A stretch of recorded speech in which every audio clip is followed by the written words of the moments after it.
आप सभी का स्वागत है हमारे चैनल नवेंदु क्लासेज में। आज हम लोग बिहार बोर्ड एग्जाम 2011 के फिजिक्स के ऑब्जेक्टिव क्वेश्चंस का यहाँ पे सॉल्यूशन के साथ आंसर सीखेंगे।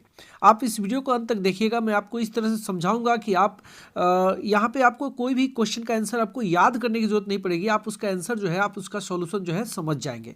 आप चाहें तो कॉपी पेन भी साथ में रखकर इस वीडियो को देख सकते हैं, ताकि आप चाहें तो सॉल्यूशन को नोट भी कर सकते हैं। तो चलिए शुरू करते हैं, लेकिन शुरू करने से पहले इस चैनल को सब्सक्राइब कर लीजिए, ताकि इस तरह का वीडियो आपको मिलता रहे। सबसे पहले हम लोग बात करेंगे क्वेश्चन नंबर 1 पे। कहता है path length t in glass, आप देख सकते हैं, of refractive index n is equivalent to dot dot path length in vacuum.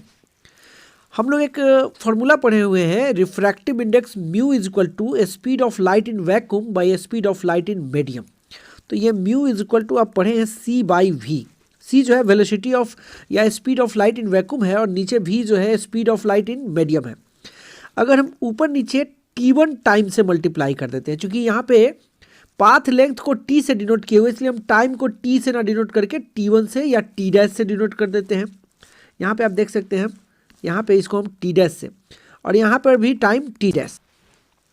तो आप जानते हैं कि speed into time is equal to distance. और डिस्टेंस का डेफिनेशन आप क्या पढ़े, length of the path is called distance.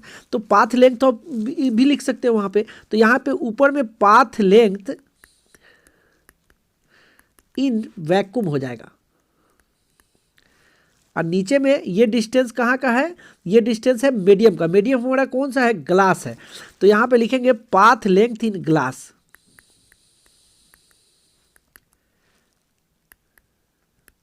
कहने का मतलब कि अगर टी डैश टाइम में अगर हम वैक्यूम के स्पीड से मल्टीप्लाई करेंगे, तो वो वैक्यूम में ट्रेवल किए गए पाथ लेंथ के इक्वल हो जाएगा। और टी डैश उतने ही टाइम में अगर ग्लास के अंदर के वेलोसिटी से मल्टीप्लाई करेंगे, तो वो ग्लास के पाथ लेंथ के इक्वल हो जाएगा। अब आप यहाँ पे देख सकते हैं कि म्यू के जगह पर यहाँ रिफ्रैक्टिव इसको म्यू ना लिख के एन लिखे हुए, तो एन लिख देंगे हम लोग। ऊपर में हो जाएगा पाथ लेंथ इन वैक्यूम, और नीचे में पाथ लेंथ इन ग्लास। यहाँ पे क्वेश्चन में दिया हुआ है path length t in a glass, यानी ग्लास के अंदर उस लाइट वेव का टी डैश टाइम में ट्रेवल किया गया पाथ लेंथ टी है।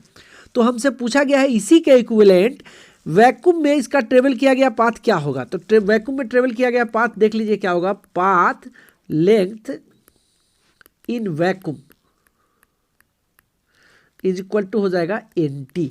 तो आप देख सकते हैं कि यहाँ पे NT हमको आंसर आया, यानी जो लाइट वेव ग्लास मीडियम में टी डैश टाइम में T डिस्टेंस ट्रेवल करेगी, T पाथ ट्रेवल करेगी, वही लाइट वेव वैक्यूम में उतने ही टी डैश टाइम में NT डिस्टेंस ट्रेवल करेगी, NT पाथ लेंथ ट्रेवल करेगी। तो यहाँ पे सही जवाब जो है बी नंबर ऑप्शन होगा।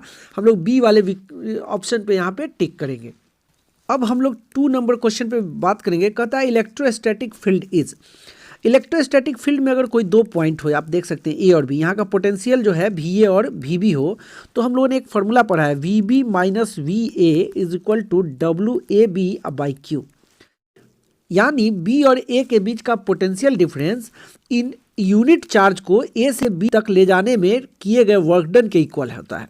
लेकिन यहाँ पे पाथ का जिक्र नहीं है। आप A से B तक चार्ज को ऐसे ले जा रहे हैं कि ऐसे लेके जा रहे हैं कि सीधा लेके जा रहे हैं, इससे कोई लेना देना नहीं है।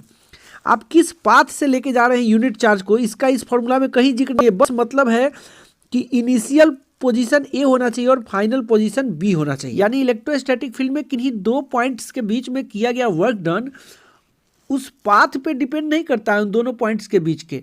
और वैसा फोर्स जो पाथ पे डिपेंड नहीं करता है, वैसे फोर्स को कंजर्वेटिव फोर्स कहते हैं, और उस फोर्स के कोरिस्पॉन्डिंग जो फील्ड होगा उसको कंजर्वेटिव फील्ड कहेंगे। तो इलेक्ट्रोस्टैटिक फील्ड जो होगा एक कंजर्वेटिव फील्ड होगा। तो हम लोग ए वाले ऑप्शन पे यहाँ पे टिक करेंगे। अब हम लोग 3 नंबर क्वेश्चन पे बात करेंगे। कहता है 1 coulomb charge is equal to dot dot ESU। ये हम लोग चैप्टर में पढ़े हुए हैं। 1 कूलाम जो चार्ज होता है, ये ऐसा यूनिट है चार्ज का, वो 3 × 10⁻⁹ ESU के इक्वल होता है।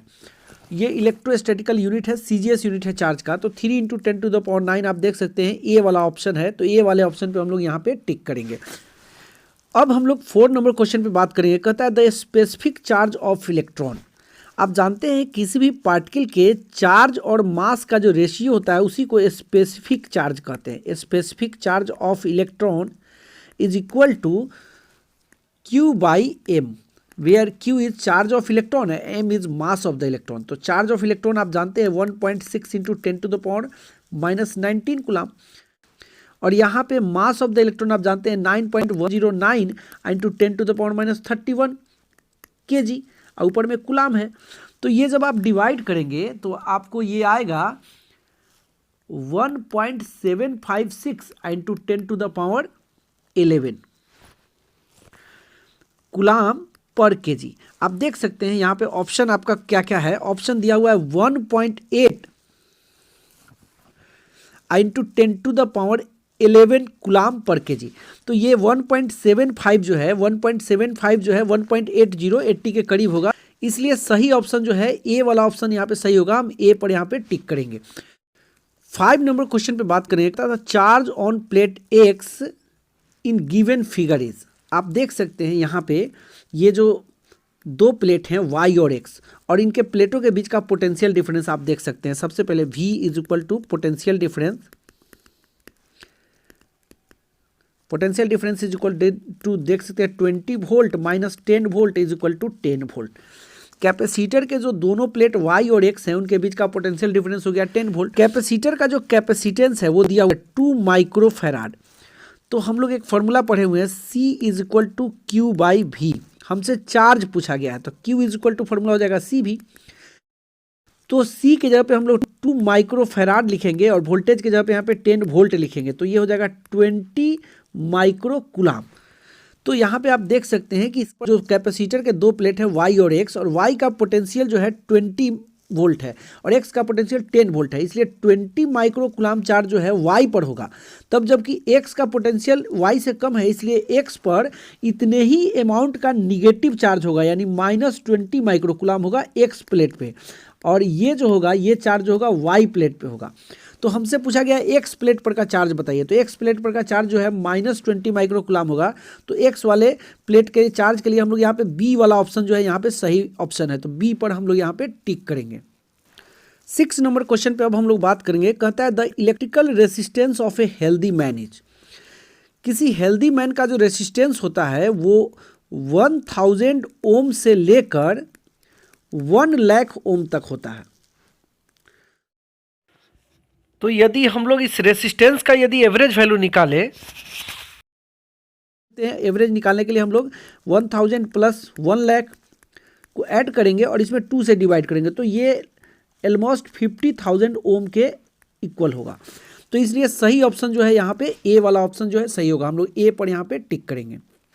अब हम लोग 7 नंबर क्वेश्चन पे बात करेंगे। कहता है निकेल इज, हम लोग पढ़े हुए आयरन निकेल कोबाल्ट जो है फेरोमैग्नेटिक मटेरियल होता है, तो इसलिए nickel is a ferromagnetic material. तो यहाँ पे हम लोग सी वाले ऑप्शन पे यहाँ पे टिक करेंगे।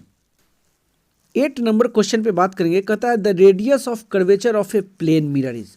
आप सोचते होंगे कि प्लेन मिरर में तो कोई कर्वेचर होता नहीं है, तो उसमें रेडियस कहाँ से आएगा। तो मैं आपको बताऊं कि अगर कोई स्फेरिकल मिरर है और इस स्फेरिकल मिरर का रेडियस देख सकते हैं बड़ा होते जा रहा है, बड़ा होते जा रहा है, बड़ा होते जा रहा है, और जैसे जैसे रेडियस बड़ा होते जा रहा है ये प्लेन मिरर के जैसा दिखने लग रहा है।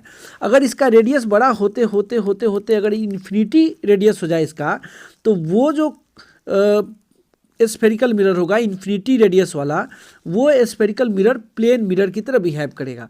तो इसलिए हम लोग कह सकते हैं कि एक प्लेन मिरर भी एक स्फेरिकल मिरर की तरह ट्रीट करता है, लेकिन कितने रेडियस के स्फेरिकल मिरर की तरह, इन्फिनिटी रेडियस के स्फेरिकल मिरर की तरह।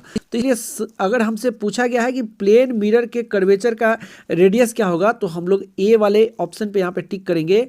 प्लेन मिरर के कर्वेचर का रेडियस इनफाइनाइट होता है। अब हम लोग 9 नंबर क्वेश्चन पे बात करेंगे। कहता है SI unit of power of a lens. ये तो आप 10th क्लास में भी पढ़े होंगे कि लेंस के पावर का जो एसआई यूनिट है वो डायोप्टर होता है। तो इसलिए बी वाले ऑप्शन पे हम लोग यहाँ पे टिक करेंगे। सही जवाब होगा dioptre. SI unit of power of a lens is dioptre. अब हम लोग 10 नंबर क्वेश्चन पे बात करेंगे। कहता है in NPN transistor the relation between emitter current, base current and collector current. तो देखिए हम लोग फॉर्मूला पढ़े हुए हैं ट्रांजिस्टर के, इमीटर करंट, बेस करंट और कलेक्टर करंट में हम लोग रिलेशन पढ़े हुए हैं I is equal to I B plus I C, या इसी रिलेशन को हम लोग लिख सकते हैं I B is equal to I E minus I C, अथवा इसी रिलेशन को हम लोग लिख सकते हैं I C is equal to I E minus I B. अब इसमें से कुछ भी दिख जाए तो उसको हम लोग यहाँ पे सही मानेंगे। तो आप देख सकते हैं कि यहाँ पे पहला ऑप्शन तो सही नहीं है, दूसरा option I is equal to I C minus I B ये भी सही नहीं है। यहाँ पे बी नंबर ऑप्शन आप देख सकते हैं I B is equal to I minus I C, ये सही है। और यहाँ पे डी नंबर ऑप्शन देख सकते हैं I B is equal to I plus I C, ये भी गलत है। तो यहाँ पे सही ऑप्शन जो है बी नंबर ऑप्शन सही होगा, I B is equal to, ये देख सकते हैं I B is equal to I minus I C. ये मेन फार्मूला से ही ये दो फार्मूला हम लोग बनाए हैं। तो यहाँ पे ऑप्शन में मेन फार्मूला ना देकर उससे जो यहाँ पे आई बी के लिए फार्मूला बना हुआ है वो दिया हुआ है। तो सही ऑप्शन बी नंबर होगा I B is equal to I minus I C. तो आज के वीडियो में इतना ही। वीडियो अच्छा लगा है तो लाइक शेयर कमेंट जरूर कीजिए। पहली बार चैनल पे हैं तो चैनल को सब्सक्राइब कीजिए। फिर मिलेंगे अगले वीडियो में किसी नई जानकारी के साथ।